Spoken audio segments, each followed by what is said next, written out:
Okay then, so Adam, are we okay to start? Okay, thank you. So the chair takeaways from last week are there aren't any because we are moving into the takeaways for the takeaways are actually, which was the legal seat, so to speak, and we're coming on to that in a moment. So I'm going to go straight to item 3, as we've already reminded people about item 2 on the roll call, which is the choice of jurisdiction, law jurisdiction to be applied to the TBNO document. I was rather hoping that we can just vote this through on the nod, in as much as that Douglas has spent a long time writing the document. I spent quite a lot of time reading it, and so did the other people in the governance group.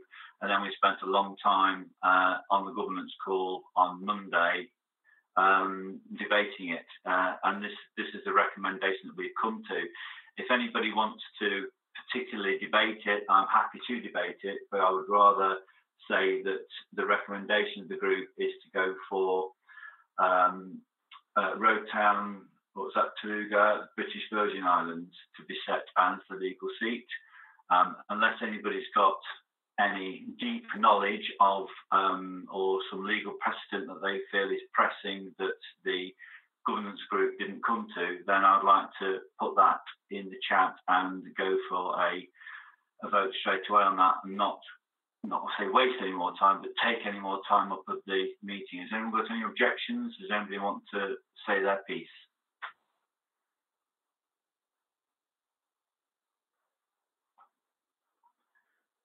It's all gone very quiet, so I'm going to paste a question into the chat. Douglas, if you can just double check with your eyes that that's a proper question, and I'll ask people to, because normally I ask you to do that, but I'm doing it myself. That looks proper to me. I think the only difference is it would be shall the typically we started with shall, but I'm just going to type that. Is that okay? Okay, yeah, you do that, Douglas. And then once Douglas has put the amended question into the chat, if we could please vote on that now. I'm taking it, I've got Phil doing his stuff, etc., etc. Can someone vote yes for BBA? Sure, I'll do it. Yeah. Okay.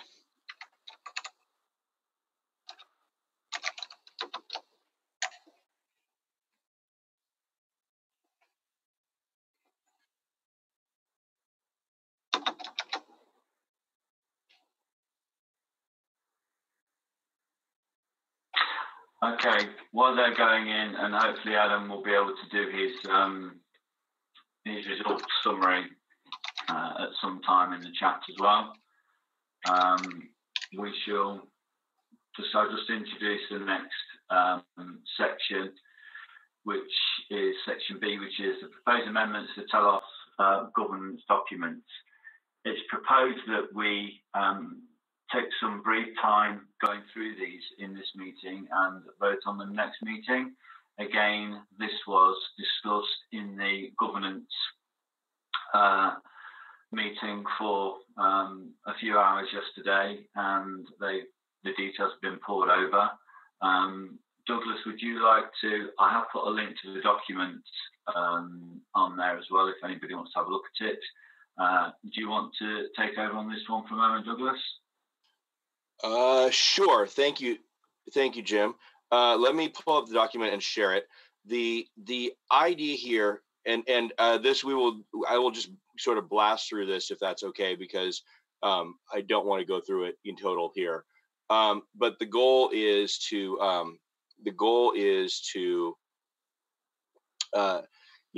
dot some I's and cross some T's partially that we sort of missed before. We would like to we would like to discuss things like pre-authorizing the adding of recs, which I think would be good, and also there's some legal protections that the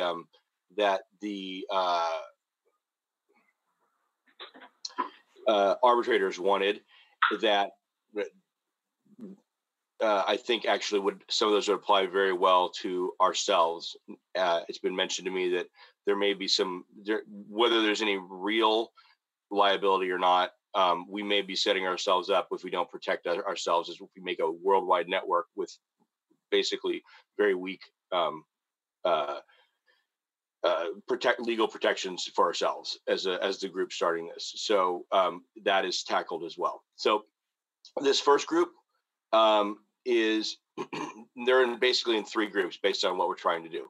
So this first group is meant to offer better legal clarity and protection of the Telus members, arbitrators, and Telos contributors group members. So this is, as you'll see, items are every change is highlighted in yellow. If it's an addition, it's underlined, and if it's a deletion, it is in strikeout text. Very quickly, we're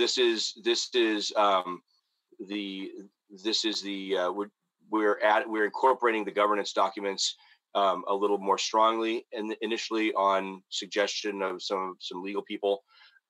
We've added, assuming in case there was a yes vote to go ahead with this, we've added the language around choosing the British Virgin Islands as our judicial seat and choice of law. So here is where this is obviously just a little text change. Here's where we have limited. So above, we've limited the developer limited liability, and we've also later on limited the arbitrator liability, which we're about to strengthen on their recommendation. But it hadn't really limited our liability, and so it's very long because it was proposed to me by an attorney. But I think long might be good here. I think we might be fools to not give ourselves some strong legal protection because lawsuits don't have to be of a merit to be to change your whole world. And by these, because those were all changes to the TBNOA, right, the operating agreement. Now we had to also change. Basically, we took the jurisdiction back out of the arbitration rules and procedures and put it in the main governing document, which seemed stronger. And we are adding the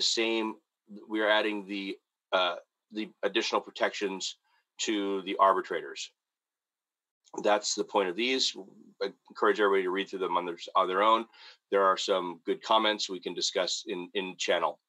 Okay, now this next set, there's 3 sets, so don't get scared. So this next set is the intent of these amendments is to bring Telus governance documents into alignment with how voting for arbitrators will actually work based on the code. It's designed to be more friendly to arbitrators who have been elected, and also with insurance providers. So something that's happened in some of the channels, but also in just direct meetings, development meetings between me and Peter and the guys at Good Block is, we have to figure out, get a good general framework about how we're going to elect, and we have some tools around election of arbitrators, but we really needed to nail down the way we're going to do it.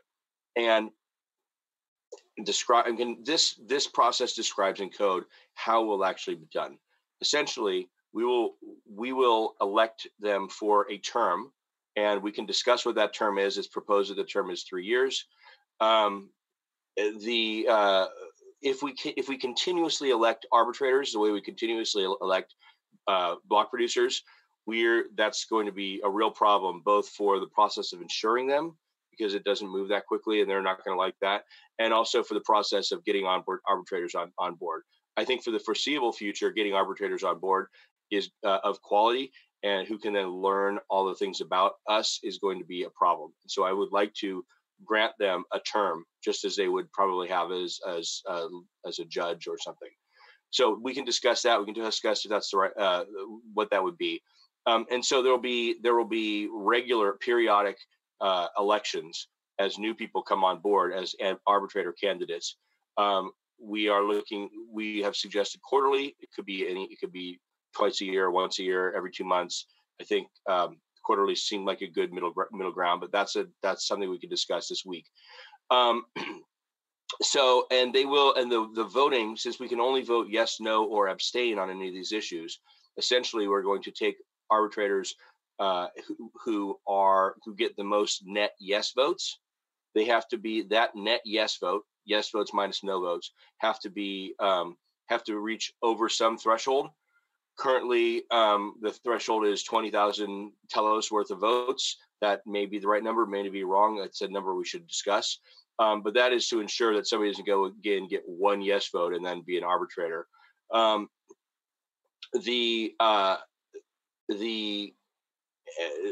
people do actually have the ability to downvote people here. So I think it's a pretty good system. I think people have expressed that they would really like to downvote and upvote people. Anyway, that is the way we've actually built it over a good block, and I think it's a good way. But we had to figure it out along the way, and now that we have, I wanted to be very clear with everybody how it's done, so that we don't think it, so that no one's unclear about this. So anyway, please, there's both a description and also then another, there's more of a common description and a more full description captured in our sort of language that we've been using. So please look at that. Then with voting, that necessitated that we remove the voting for the part that described voting for arbitrators as if we were also voting for block producers. It won't work that way, and so we are using this other system. Anyway, that's all around trying to have the documents actually reflect what's happening in the code for full disclosure there. Okay, so this is the last of these. This is a proposed amendment to add. There may be one more. This is a proposed amendment to add intent of freezing actions for the benefit of clear interpretation and aligning with the arbitration statutes of the now accepted jurisdiction. And it adds an additional method for freezing accounts, which the ECAF has requested over an EOS for better control of assets.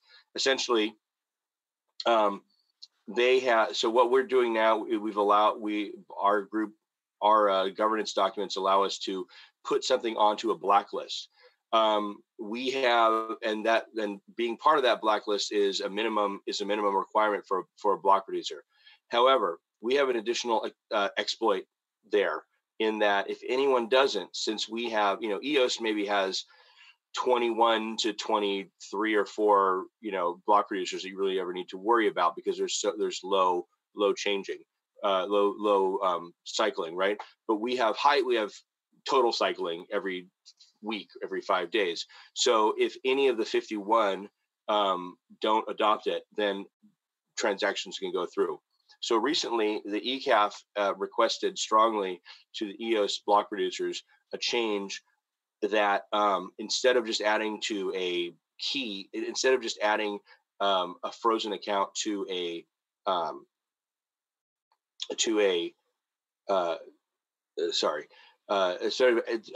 blacklist that everyone then adopts, they instead ask that they actually nullify the keys of the account being frozen.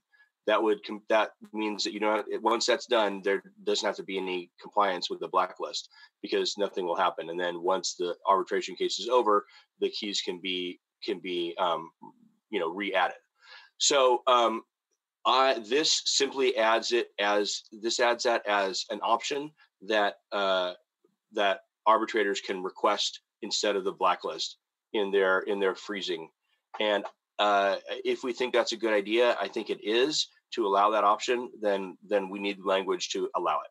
And that's what that is for. And the final one, drum roll. So the final one, the intent of this new language is to authorize the implementation of resource exchange, which is a new feature a lot of people are very excited about. Once it has been tested by the developers and voted into operation by the block producers. So speaking with the development group, that's a solid, we're going to need a month probably to really feel comfortable with that, maybe less, but we don't want to delay. So but it's a big enough change that I think, and several people in EOS also think, that it requires a referendum to incorporate. I think we are in a very lucky position where we can, where we could adopt it in a streamlined method and then bring it into operation, or back out of operation if it doesn't work as planned, by BP votes. So that's what that is. Please read it carefully, and then the rest is just changing numbers to accommodate the two new ones.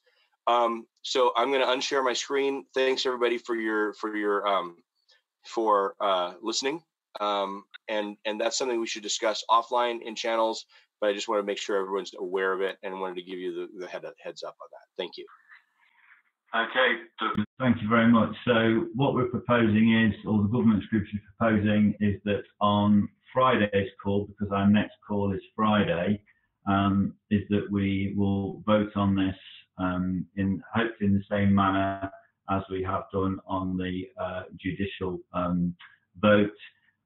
We are, if you've got any questions that you want to put in the government's Slack channel, then let's have those debates there. If there's anything that you want to discuss on the call regarding those changes, again, the group has been through them.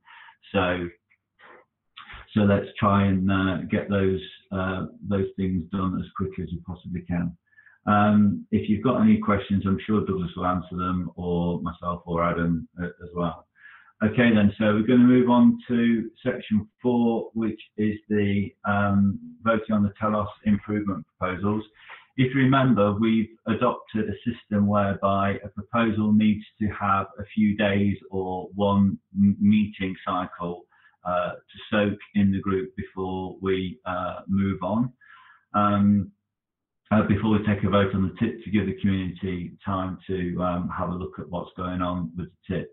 So Ian has asked us if we can, as a matter of formality, vote on the tips that he withdrew in the last meeting.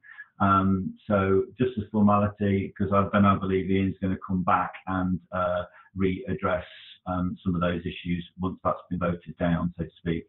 Is that correct, Ian? Do you want to mention that very briefly? Yes, thank you, Jim. So just to comment on that, so we did have a pretty robust discussion these past few weeks in regards to those tips. Over the past week, I've had some great offline and one-on-one conversations with many of you all. So thank you all for taking the time to provide feedback. I know I've kind of gone back and forth in terms of different proposals. I do feel like I've landed on a compromise solution that I feel comfortable with, and I think many of you will be comfortable with as well. This is tip 28, which I'll drop the link here in the chat. So of course, this is the first time that this is being shared out and discussed, and I think we'll have time to discuss it later on. My hope and expectation is that we can quickly go through the tips that have been proposed thus far, vote on them. Amplified will be voting no on the tips that we have written, because our expectation is that tip 28 can have strong consideration, and that would be sort of the compromise solution for the community. Just for a moment, Ian. As the tips have been withdrawn, do we actually need to vote on them? I'm not sure that we do as part of the process.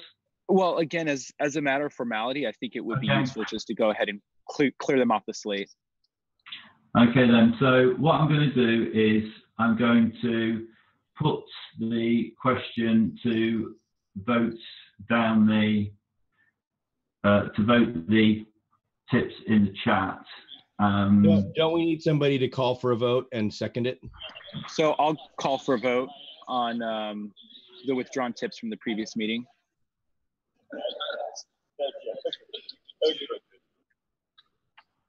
I'll second it. Thank you. Right. So the advice from the proposer and from the chair is to vote no on whether we shall vote these tips. So hopefully everybody will just type in no and we can move on as quickly as we can. And to be clear, these are tips 15 through 19. Yeah, that's in the chat. 15, 16, 17, 18, 19. Yeah. Don't need a comment, just need a yes or a no, please.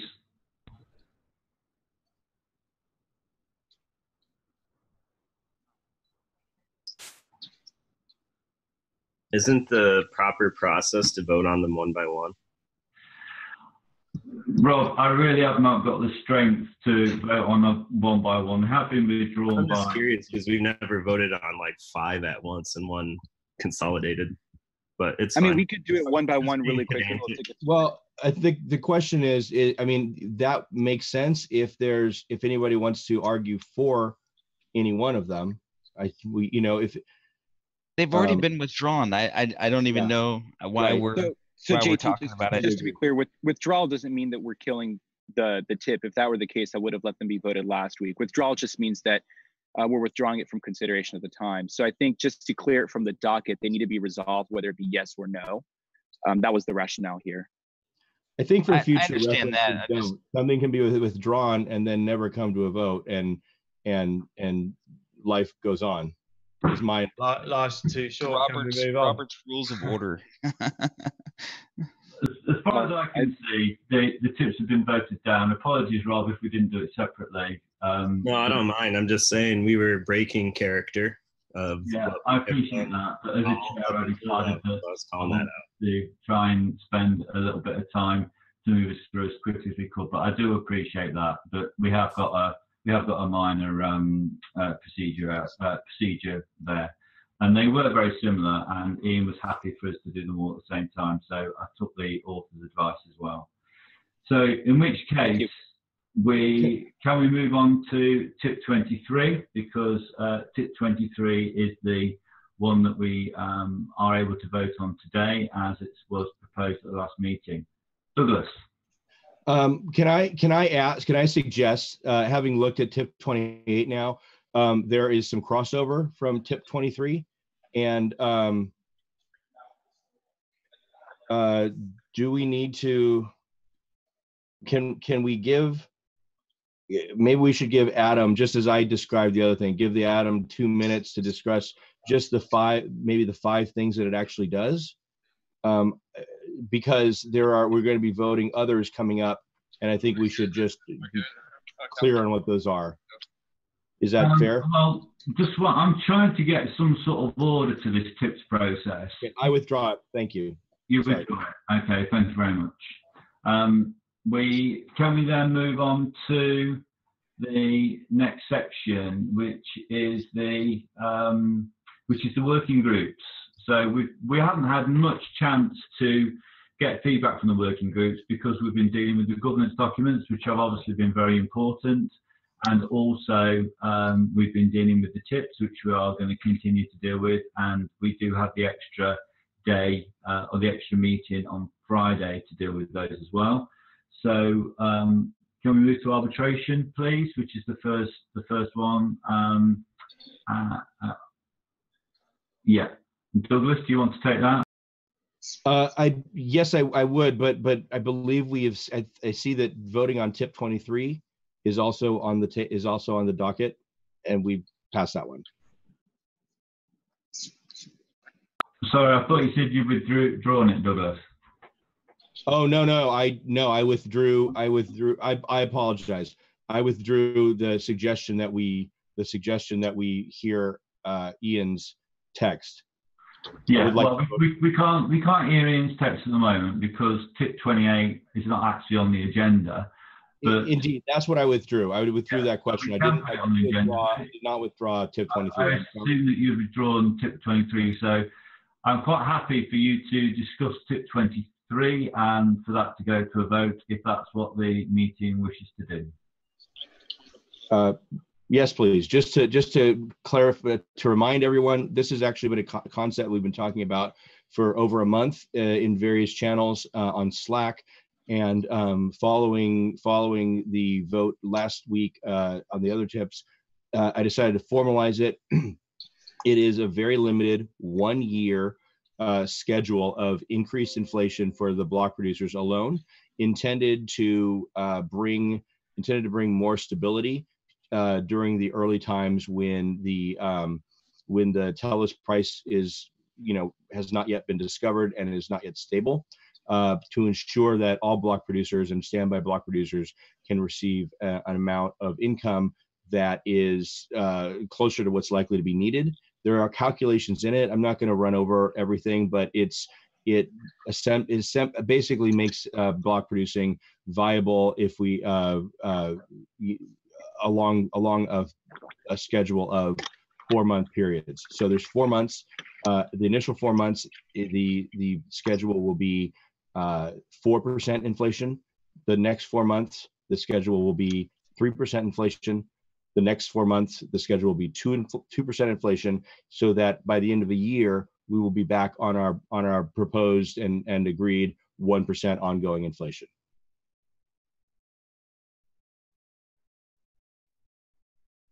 Any questions or discussion around this?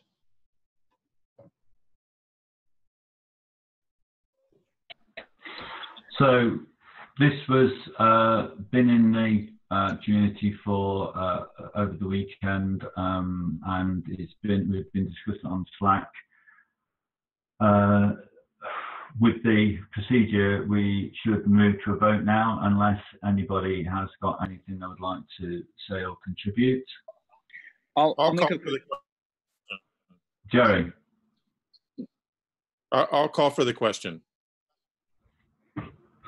I want to make a quick comment, if I may interject for 30 seconds really quick. So this has also been an item of conversation. What would be the appropriate compensation for the block producers? And in tip 28, we actually looked towards tip 23 and incorporate that proposal as well. So tip 28 is not in conflict with tip 23. And from that perspective, we could vote in favor of both of them or one or the other, and we would get the same outcome. So I just wanted to clarify that in case anybody had any questions about how those two would be resolved. Okay, thank you for that, Ian. So we're going to vote on 23 if I get a seconder. Could I just ask a quick question regarding 23? You can. I just wanted to ask. So Daniel, the US Metal, yes? Yes. Thanks, Jim. I just wanted to ask if any consideration had been given to potential negative aspects of diluting the value of the token. So the effect of this is that there would be a three years worth of inflation in the first year, and no additional inflation thereafter.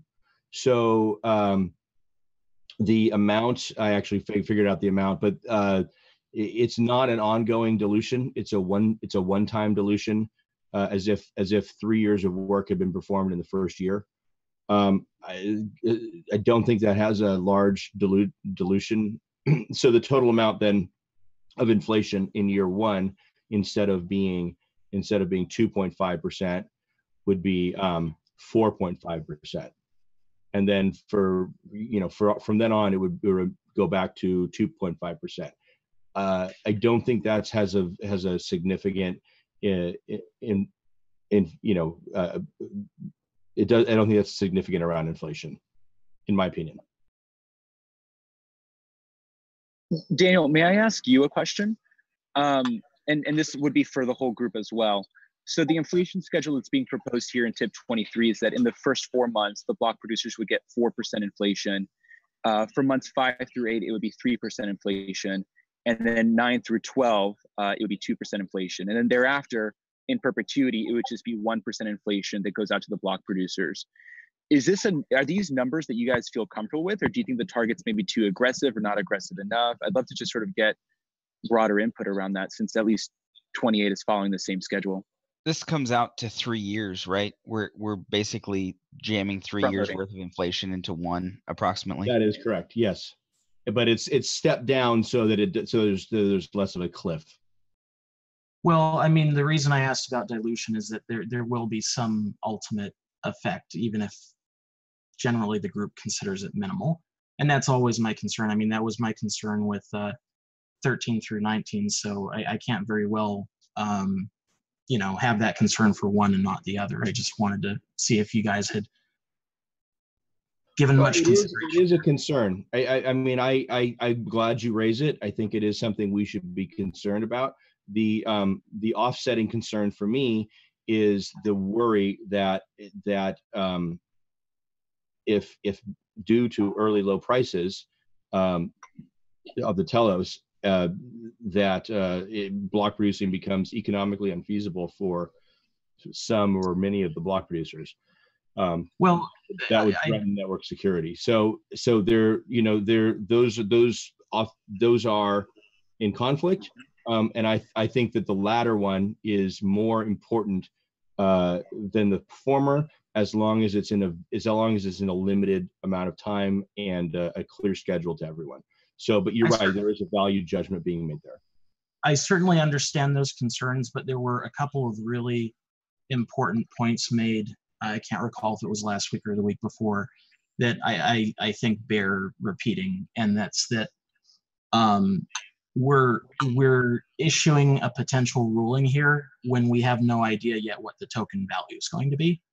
So potentially, you know, this is something we could have a resolution for if it became a true issue for the network.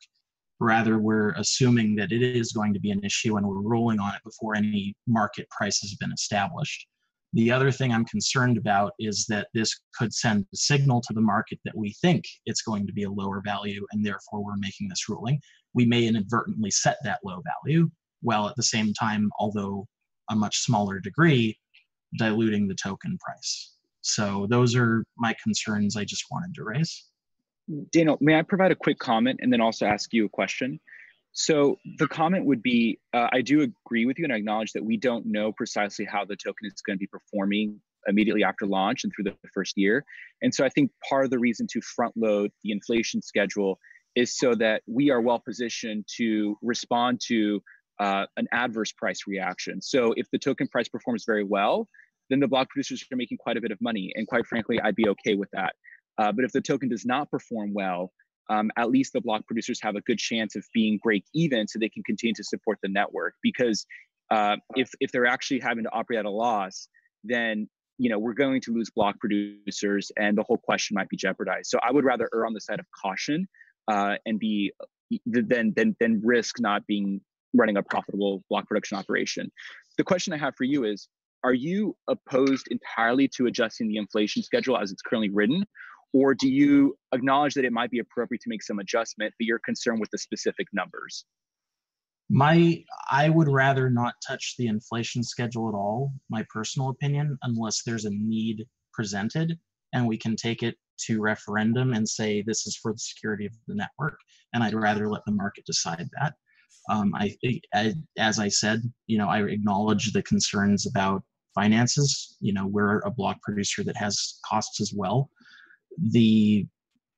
But I'm concerned about anything that's going to touch the token economics that we've set from the beginning of the project, especially when one of the big governing features is limiting the initial Genesis snapshot to 40K, and some of the community backlash in early days about potentially creating whales. If we're going to have front loading of 3 years worth of interest that, as you rightly said just now, if the token price is good, then we could be very well with VPs. If there were no mechanism to prevent us becoming inadvertent whales, I'm less inclined to support that. So, this just harkens back to the same values that we discussed before. Okay, Douglas, can you, do you want to come in and then Azad, and then I'm going to either decide to move this to a vote or move it to a Slack channel because we're going to be running out of time. So Douglas, please. Okay, thank you, Jim. The issue, those were all good issues, Daniel. Those did come to mind. The concern I had, and the reason I brought this forward is a concern of responsiveness. If we have I think we can pretty much all agree, I hope, that the most dangerous time for the network is its very initial months. and that hopefully we can make it less concerning after that. If we find that we are in a situation where it's not economically viable for block producers to stay, to continue and keep the network going at the level at the price level, we could start a referendum. A referendum takes 3 months and is not guaranteed.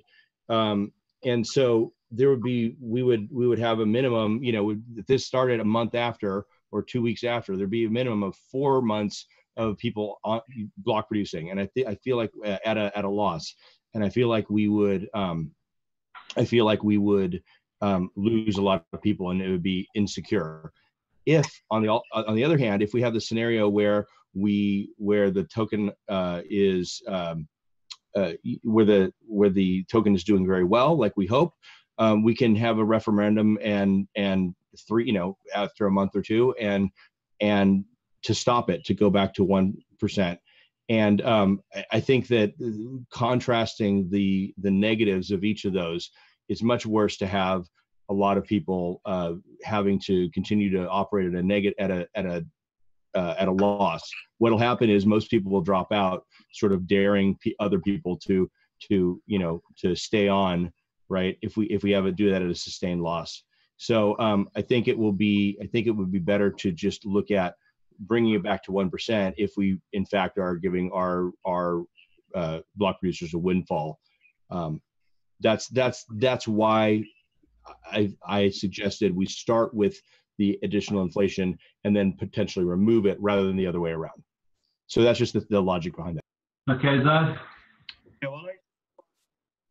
We can't hear you, Zad. Try again. I can.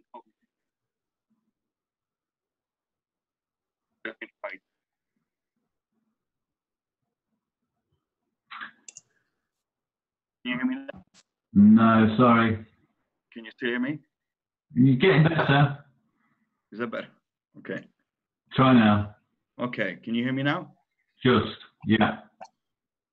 Right. My apologies. Well, I see why this tip was introduced. It was, I think, in the back of the discussion we had regarding the other tips and trying to protect the interests of the BPs. I have a little concern here. And by front loading, what we're doing, in a way, we're encouraging BP participation. What we are thinking right now of the BPs that we have currently participating, but post-launch, I expect other BPs to come on. So unless we have somehow a control over who participates, which we don't, very likely there'll be new BPs coming in with the attractive option of the front loading, and probably they'll come and get some of those coins as well. So the intention, or the good intention, is just to protect the BP interest initially. It's probably this will be also put us at a disadvantage. I mean, we don't know how it's going to work out, but I don't think we're trying to, by introducing this tip, we'll probably will not have the kind of the expected outcome. It's an unknown. That's the way I see it. Okay, so unless anybody else wants to come in, I do feel, again, we should be discussing these far heavier in the tips channel. However, we have a proposal to go for the vote from Jerry. Do I have a seconder? I'll second it. Thanks, TJ. That's seconded by TJ. I should put the question in the channel, and then we can vote. Let's let Douglas double check.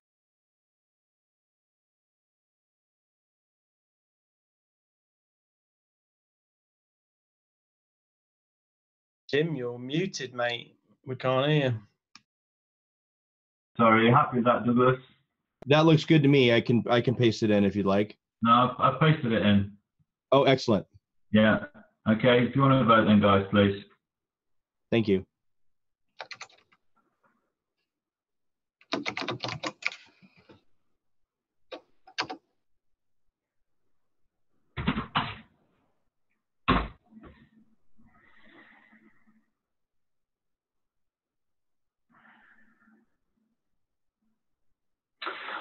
Okay, so while the vote's going in, I'm sure Adam will do his stuff, and the same for Bill. So thank you for that. We will be just going to have a quick look at the.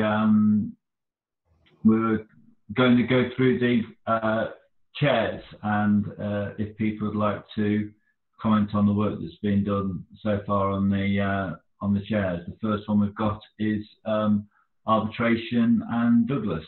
Anything to report on arbitration, Douglas? Thanks, Jim. Yes, we've been having more arbitrators joining. We hopefully, based on the, I think we expect another rash of 3 or 4 more to join. Hopefully, we'll have maybe 7 or 8 by launch on this track. Thanks to actually a lot of people brought people in. So there is a progress report that Brett posted. That's in the thing. I'll post it it's in the agenda, and I'll post it in the link.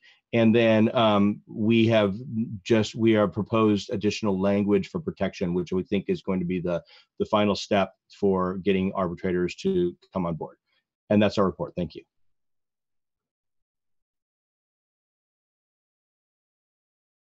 You are muted, Jim. Rob, bounty system, have you got anything to add? I have not been able to build the features that I've been promising. I've been underwater, personal and professional stuff. So just an update there. We may need to figure out a way to get the good block time in without the team features.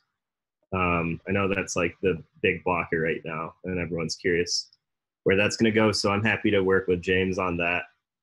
James may have some updates from the commission side.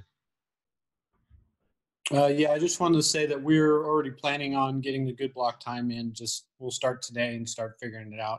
It's not the end of the world to work around that issue, so we'll figure it out. The other thing is of course, in this process, there's lots of details about what we pay out for and what's chargeable and not. And today we're going to talk about writing tips and how contributors can charge or not charge for that time. So that's going to be in the bounty call today, right after this section. So join up. Okay, thank you for that, James. Where are we up to now? I've lost my place. Was that community rewards? Anybody on the call? Community rewards is chugging along. The main thing we're working on is just getting everybody's public keys in so that we can create accounts for them. But it's working along. It's going pretty well. Okay, thanks for that. Always seems to be a lot going on in the Telegram channel regarding that one, so that looks really good. Okay, then that outreach, Justin, Shikesh, anybody on the call want to say anything? We have been meeting. There's not, we're meeting, work continues. Okay, development, Peter, if he's on the call, or anybody from development group. Hi, everybody. Yeah, we've been making a lot of good progress on the development end. Of course, there's still a lot of work to be done. Craig has been attacking the voting system that we're going to be using for arbitration, worker proposal, and ratify amend. Just yesterday, we had a full suite of working tests, and everything seems to be working with the unit tests. The ratify amend contract has already been refactored to use this voting system, and we just need to go ahead and refactor the arbitration and worker proposal contracts to use this new updated system in order to remove any gameability. So that will be done soon, probably within this next week, and then we can hopefully move on from these contracts. On the other end, for missing, we have a new way of calculating missed blocks. Ed Silva has been working on that. After we discovered an issue where latency was injecting new missed blocks and causing drift in the calculations, we needed to revise our approach. And we think that this new way is going to resolve some of those problems. And then after which he can address some of the issues that JT and the network maintenance and launch rehearsal groups found with some of our development tags for kicking producers. And once those are finished, we should have a very good working model for test net for those features. And I think at the moment, Marlin and the Amplified team have been working on Squirrel and creating a model for sending transactions to the Squirrel wallet, similar through a web connection, similarly with the way that Scatter interfaces with its desktop wallet. And I believe that is basically where we're at this point. We're working pretty hard so that we can get out a new tag that can be tested by the launch rehearsal group, and then move that into testnet. In the interim, we'll likely make another stage tag that just has the contract improvements, so that the voting bug on testnet can be fixed until such time where we can create a new, more verbose release. Okay, thanks for that, Peter. So exchange outreach, Beth or Roger, do you want to contribute anything, or are we okay? Hello, yes, it's Roger from EOS Telus UK. So yeah, we exchange outreach is ongoing, and of course, if you've managed to miss the announcement that Chainrift have announced that they're going to be the first exchange listing the EOS and BTC trading pair, that's probably worth mentioning again, just in case you missed that. So lots of work ongoing there with the exchanges. Thanks to everybody who's working hard on that. And I'll just jump straight on to the next one, shall I? So the external comms community rewards work crescendoing, because of course we've got lots of people out there doing lots of promotion for Telos. So there's all that work being totted up and talked about at the moment. Okay, thank you, Roger. Adam, I'm going to skip over governance if that's okay, as we've done that above. The same with meetings. As we know that we've got an additional meeting on Friday. Network maintenance. Anybody want to come in on that? We've got ABP selection going to be completed this week, so we'll get another green dot on the launch website. Peter pretty much updated y'all on code. We're waiting on a new code release to get the new version of the software with the EOS key prefix in the testnet. But until then, before then, we're going to push that new contract, hopefully today, to fix the voting bug for public perception whenever they visit the testnet monitor. Okay, thank you for that. Onboarding, that's okay. Security, that one's okay. Marketing and social media. CJ's asked me to read this one for her. The marketing and social media group just want to remind everyone that the Community Rewards and Exchange hashtag rewards campaign will end at launch. So there's potential for only a few days to participate and get submissions entered. See the Telus Foundation website to participate. So if you are involved in the hashtag rewards campaign, can we make sure that we get that? And I suppose CJ's reminding us that on Wednesday we have another vote, which will be very interesting. The Telus Foundation, I think I left this on here from last week, Douglas, because I just wanted to leave it on to make sure everyone found it. So I don't know whether you want to speak to it or whether that's okay for people to read. Beth, would you like to speak to this?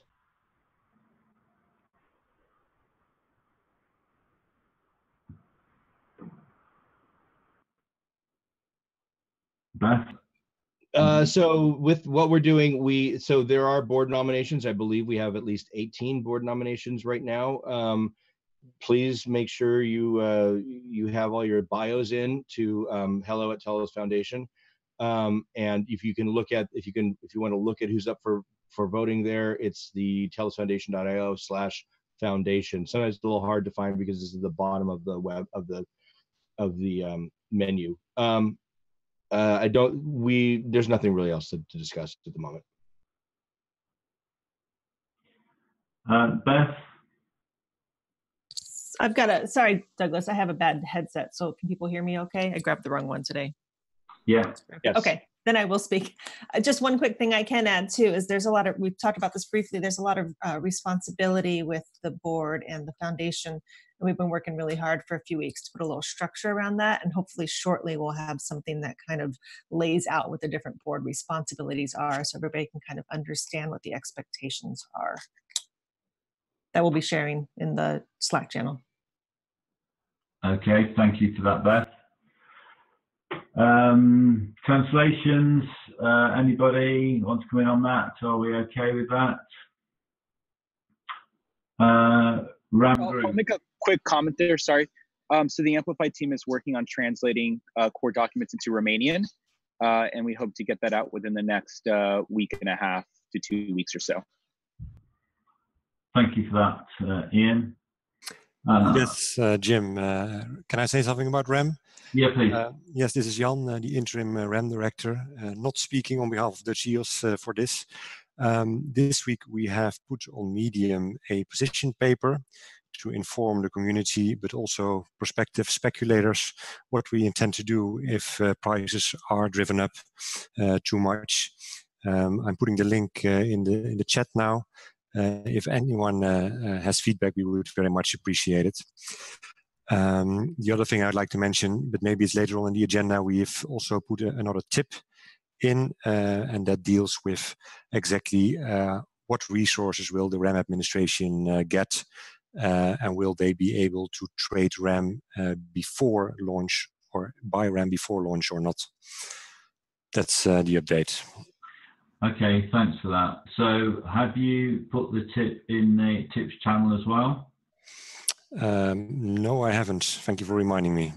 All right, yeah, that would be great. And then people can have a look at that and start to do that. So I appreciate that. Yep. Where have we got to? So I think that's about it for the moment. We've got a lot of chat going on regarding voting and the rules for voting. It is my understanding that the rules for voting on this call are that if you have been onboarded and you are on this call, you have a right to vote. Now, for the go, no-go call, it was one person per organisation and or any onboarded community leader. Now, that's what my understanding is with these calls. I'm just going to verify that that is the case. So unless we wish to vote to change that, then they're the rules that we're working on at the moment. They have been the rules ever since we started these calls. Okay, thank you. I'm sorry, Jim. So a quick question here. So that means that if an organization has, say, 5 members, they get 5 votes for the tips. Yeah. Is that right? Yeah, they get 5 independent votes. Yes. And that accounts for all the tips. Yes. Okay. If we, well, put it this way, if we are bringing tips to this meeting and we're voting on tips before launch in this meeting, because this meeting won't exist after launch, and we'll have to find another way to discuss tips if that's what we're doing, then on this meeting, then tips or anything what is voted on in this meeting is voted on under those rules. So the answer to that is, unless we want to create another meeting for tips and put specified rules in for those, then we can do, but I think it's a bit late to do that personally. I was just asking for clarification. Yeah, okay, thank you. We've been consistent about this throughout, and we only modified the rules to 1 per BP for the go, no go vote, because we didn't want it to look like somebody was stacking it. But, you know, if people are working on this, there's a lot of people working hard. They deserve to write. Yeah, and obviously, if somebody wanted to try and game it, you know, and put in a tip and then go out and hire 100 people, then obviously as a group we wouldn't stand for that. So, you know, that's not what's going. You know, that's how we're going to protect against that happening if that's what you're worried about. Yeah, it says real contributors. You have to be making a contribution, not just be present. But I think that goes for everyone on this call. Okay, so I want to move Team on. Telos. I want to move to the new submissions now, if that's okay. We've got quite a few tips to be presented at this meeting, which have a potential to be voted on Friday. We have another meeting on Tuesday, and then the go-no-go call on Wednesday. So we needs to be out of the way well before that call. So tip 24. Michael, I know sorry, I've forgotten someone's going to come in and talk to that one. I believe if you want to come and do that now, please. Thank you, Jim. This is Bhargav from Telos 21 Zephyr. So, yeah, so we want to introduce the tip 24 to the TLG call. So we know this has been discussed quite, and the link to this I will post in the chat, and I believe it's also on the document. So we want to increase the Telos. We want to propose to increase the Telos founders reward pool from 6 million Telos to 4 million Telos. And this based on, I know this has been discussed a lot before, and we want to base it off of the discussions, and like we reviewed a lot of Reddit comments and all the discussions among the tips channel. And I feel this number is like a modest and fair increase from the 6 million Telos, which was initially proposed. And considering the lot of increase in the contributors number, and also even though the market is like hypothetical at this point, but still we feel like that was a bear market and for the launch value. So we want to propose to the tip 24. Any discussions, or we are open to staging, or if you have any questions. Okay, thanks a lot for that. Again, we've been talking about this quite a lot, and again, if we want to discuss this further, we've got a few minutes to do so now, briefly, and then we've got the Slack channel, and we've got another opportunity on the call on Friday. So has anybody got any questions regarding tip 24?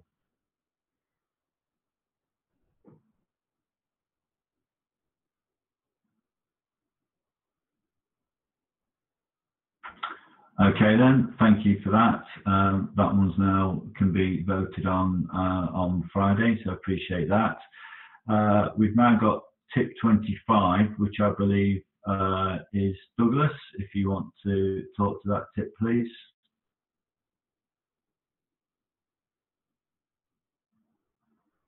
Yes, thank you, Jim. Tip 25 has to do with what we will do with the community rewards pool funds if there are any left over. So we have set aside 1 million for the community rewards pool. We have in the rules that we've given said that if the number of Telos earned by the group exceeds that 1 million, then everyone's will be scaled proportionately. Of course, if it's exactly 1 million, then we're fine. But we haven't looked at the case of what we do if we end up with rewards pool money left over, which seems to be likely, at least some. I am suggesting in this tip that we take those and apply them to a fund that allows free accounts to be made easily on the Telos network. These would have to have some basic protections against abuse. I've spoken with the developers at GoodBlock, and we believe that we can put in certain protections against any Telos account creating more than one, or the children of the accounts created through this process creating more. And I believe we can also put some a CAPTCHA or something on the website portal. I'm proposing that we use the existing monitor create account function, and we change it for the mainnet. This would not remove the other methods of creating accounts, but it'd be one more way. The basic understanding of this proposal is if there's any money left over in this, the best way to do it, the best way to use it is always to make sure that we can onboard more people onto the Telus network freely and easily. To anticipate the question of whether we should just apply this to a future rewards pool and continue community rewards. Certainly, we're in favor of ongoing community rewards if the network wants that. I think that's better placed under the worker proposal system, and the network can actually vote for that. And of note, this is a program that actually requires quite a bit of administration, and there's no provision for ongoing administration for this. So if this tip is passed, we will figure out the development team how to make it work and have abuse protections. But once that's done, it doesn't require any additional ongoing administration, which I think is in its favor. So please read it and consider it. Thank you. Okay, thank you, Douglas. Again, can I reiterate the need for us to go into the tips channel and discuss these at length in Slack? We don't want to be bringing up new points to these points, if you see what I'm saying, at these meetings. So if we can try and get the bulk of the heavy lifting done on these in the tips channel, that's what we need to do. We haven't got time to go through and take up these calls to do that. So if we can move to tip 26, which is Jerry, I believe. Yes, Jerry Huff from Blind Block Art. On tip 26, the upcoming Telus Foundation voter tokens are going to be assigned from the Slicing Pie app. And it was generally first proposed that there be 10 divisions, and you would get between 1 and 10 voting tokens. And we want to make this a little bit closer, and I'm proposing that we only split it into 5 groupings, and you would get 1 to 5 votes, which would make it a lot, you'd feel a lot better if you only had 1 vote and somebody else at the most only had 5 more. Okay. Douglas, do you want to speak upon that one? Yes, only as the person who authored the current version with 1 to 10. In discussion and after hearing Jerry's suggestion, I completely agree that a spread of 1 to 5 is much better, more egalitarian, and more in line with the ethos of Telos, while still preserving the idea that people who contributed more maybe should have a slightly larger vote at first. So I would support Jerry's tip. Okay, thanks for that. I've got a feeling that one will move through quite quickly, hopefully on Friday. It did seem there was a lot of chat in the Slack channel with that, and I think we came to a. I think that particular tip showed how well we can work in Slack and get to a tip that was very well thought out with the community together. So I do like that one. Thank you. We've got tip 27. Jan, do you want to talk to tip 27, please? Yes, thank you, Jim. This is Jan, interim RAM director. Yeah, so the question is how much resources should the RAM administration get to buy RAM? And the underlying question is whether the RAM administration should be able to get and buy RAM before anyone else. Personally, I'm of the opinion that yes, the RAM Foundation should be able to buy first. There is a very steep price increase in RAM prices due to the Bancor algorithm. And if we don't get the chance to buy first, there will be no doubt a big battle in the early minutes and hours. People know what has happened at EOS and will be writing very sophisticated algorithms to buy as quickly as possible. And even though accounts are kept at 40,000, if you're the first to buy with 40,000, you'll be able to get about 1 gigabyte of RAM. So that's 8% of all the RAM. It's a very substantial number. So I'm of the opinion that it's in everybody's interest that actually the RAM Foundation gets to buy the cheapest tranches. So that's what the tip is proposing. And the tip is also proposing that it gets resources to actually buy 50% of the RAM, so that there is really no incentive for speculators to buy quickly. And then the RAM administration will, after that, sell the RAM at the price level, which is close to the 50% reserved RAM mark. So that means that the RAM Foundation will take the profit rather than other people. That profit it will use to provide RAM grants. So two pluses. The profit goes to RAM grants, and it will take away the early option to speculate.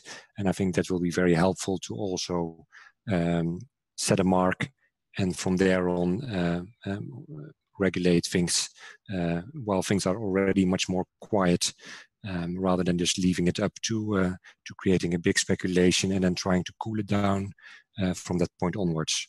So that's a tip. I've put it in the tip channel, Jim. Sorry for that, and looking forward to feedback and discuss it further on Friday. Okay, thank you, Jan. And I just think a quick heads up, I do believe you are doing the Telos talks with Douglas tomorrow, is that correct? And that's correct, yes. Just a quick heads up for anybody in Europe who can't sleep, who would like to listen to that. And, yeah, that'll put you right to sleep. Yeah. And actually, that one will be fireworks, because I've told, Jan knows this up front. While I support almost all the aims of what he's trying to do with his tip, I personally feel that the Telus Foundation can have no special treatment that anyone else doesn't get, and so we will discuss that at length on Wednesday. I should look forward to listening to that, Douglas, and maybe call into the channel to stick my 2 pence in as well. Okay, then. So the final tip that we've got here is tip 28, which is Ian. Do you want to come forward with it? I do believe you put the link in the chat already, but Ian, take it away. Tip 28, please. Yes, thank you very much. So tip 28 is the outcome of the conversations I've had with various contributors. So there's a couple of the previous tips that we had just voted down that are not going to resurface here. We're not going to touch the cap on the EOS airdrop, for example.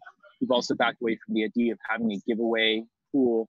But for the other tips that we do want to move forward, we've sort of modified the term. So there are 5 provisions, which just to make it easy, I'll drop it here in the chat so you guys can look here. The first is to increase the Telus Founders reward pool from 6 million to 12 million. The second is to increase from 6 million to 12 million the financing for the Telus Foundation.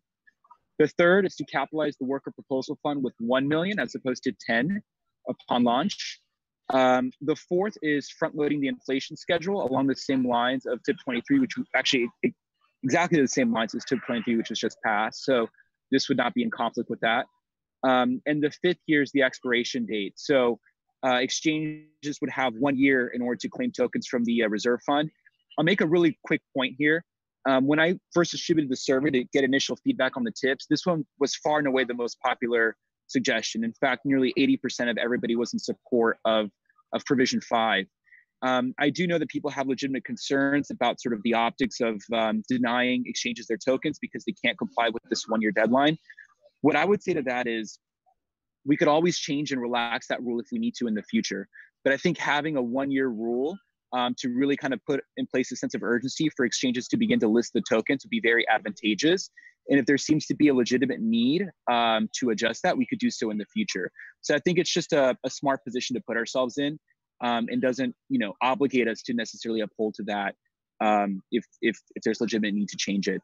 So these are the five tips. Again, I feel that most people are going to be pretty comfortable with this because this is based off of a number of conversations. But of course, I want to hear your thoughts on how this is landing. Okay, so the tip is now out there. We'll take just, if anyone's got any initial questions, we'll take just a couple of minutes of feedback on this. And then I do feel that we need to hit the Slack channels pretty hard before Friday, and then we can follow up our discussions more on Fridays. Anybody wants to come in on discussing tip 28?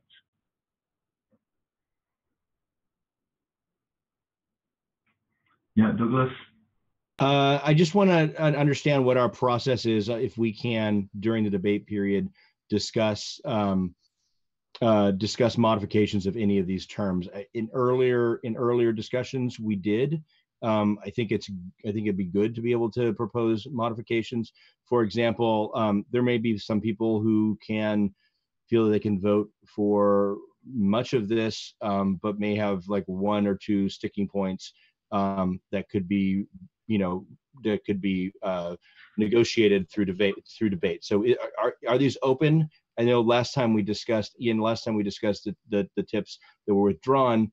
I asked that, and you didn't feel that they were discussed, that you didn't want to debate them then. But what do you feel on this more consolidated omnibus type tip? So I would say this consolidated tip here is the result of those conversations. So I feel like those conversations have happened. And look, again, we're trying to set governance norms for the community. And so one thing we have to understand is any one individual is not always going to get exactly what they want. But we have to target sort of a state that makes most people quite comfortable.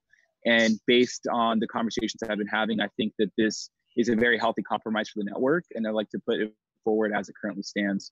But if people have serious objections to anything, they're obviously free to voice their point of view. And if I feel persuaded, I can modify the tip. Well, the way I would see this, and hopefully that would be the case, is that if you hear anything here, or also if we can debate in the Slack channel, if you wish to slightly amend tips or whatever, and then that can be done.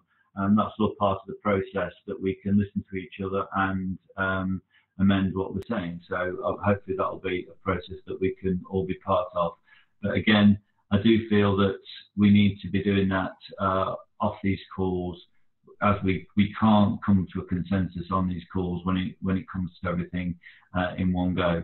So thank you for everybody for those tips, and I'm just going to I just want to ask to look at point 7, which is just if there's any notification for changes to any of the check marks that have been over this last few days, or are we all sort of, is everyone thinking, obviously the AVP one looks like it might be changing in the next couple of days. Do we have any other updates on the checklist from anybody? I think it's very likely that removal of non-producing BPs is going to change. We're testing the new kick feature.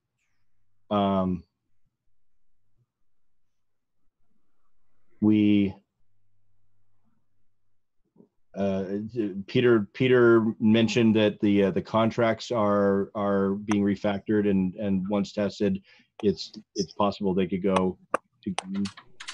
I don't think, this is Brett from various places. I don't think arbitration has anything left to do. We've got one or two guys waiting to sign up based on some last minute revisions that were really stout and really well thought out. But aside from that, just getting 2 more names and bios up on the website, we're done. And it's really strong. Okay, that's great. So I just wanted to have a quick heads up on that. Obviously, we've got Friday and Tuesday, and then we've got Wednesday. So I think processing lost tokens has been an ongoing effort, but I believe at this point, like I would not have said this some time ago, but I believe at this point, and we'll do it right up to the end, we have pushed out a number of avenues for that, and I think that could go to green once at any time. So if just as a mention, because when we're dealing with people in the Telegram channel and managing the community, if we could get an update on the checklist as soon as possible, then that would be really helpful, especially as we're moving towards next Wednesday now. Okay. I think we can also, we're almost ready to do the final, we'll do the final Telos balance. I think the the launch practice group already has a number, and we're essentially just waiting to see if any of these tips are voted in. But that could actually be green, today, I think. Okay, that's great. Thanks very much. And then I've got one more thing that's been added to the bottom of the agenda, which is introduction to the Telus World by Aaron Afford. Is anybody want to? Aaron, do you want to talk to that, please?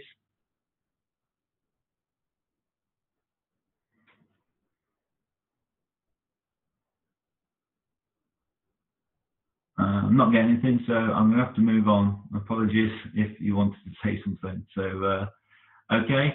So I've got the confirmation of the next meeting is the 26th of October.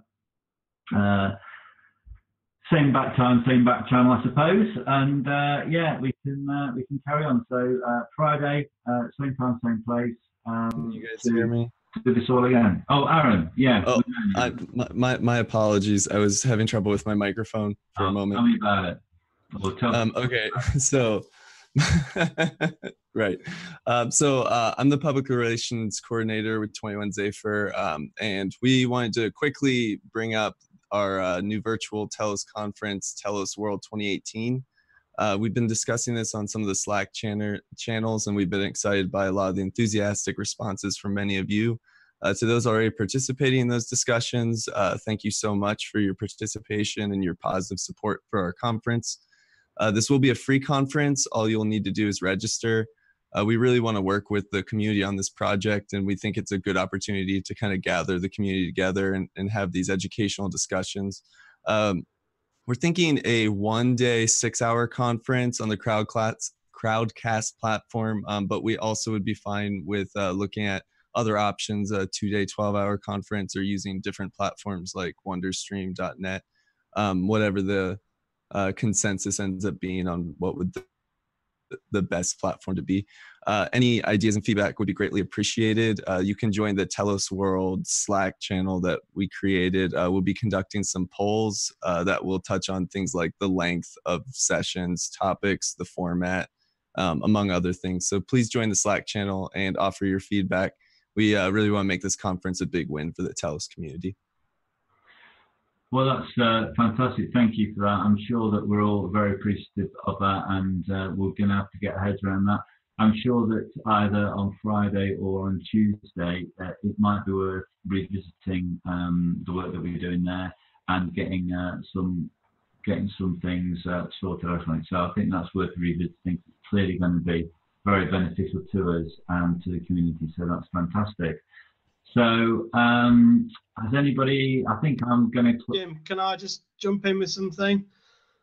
Yeah, Rog. Just a quick one that we realised earlier that, or to remind everybody, you can get the Zoom link out of the calendar invite. So if you want to join in early, or you're wondering where the link is for the meetings and whatever, you can just go in there and it's part of the invite. So you can get in 5-10 minutes early if you like and join Jim and test his microphone or anything like that. Bit of community time. Excellent. Okay, then, so I believe there's a bounty call in a few minutes. Is that correct, James? And then we can, I'm going to say cheerio to everybody. Cheerio. Thanks, Jim. Cheerio, everybody. Bye. See you on the Slack channel. Bye-bye. Cheerio. Cheerios. Jim. Yeah. Pick up your mic and talk into it. Bye, guys. Is that better? How's that sound? Oh, that's amazing. Yeah, you gotta talk into it. Is that better if I reposition it? Oh yeah, that's a ton better. Yeah, it takes the echo away. I was trying to optimize it. Yeah. Getting the mic closer to your mouth is more important for sound quality than having an expensive mic. Yes. Oh, thanks, tell me. Definitely. Let me tell you, as a guy who spent 30 quid on this. Yeah. All right, bye guys. All right. Bye. I did go around and set it up for him, but then after I'd done that, you moved it.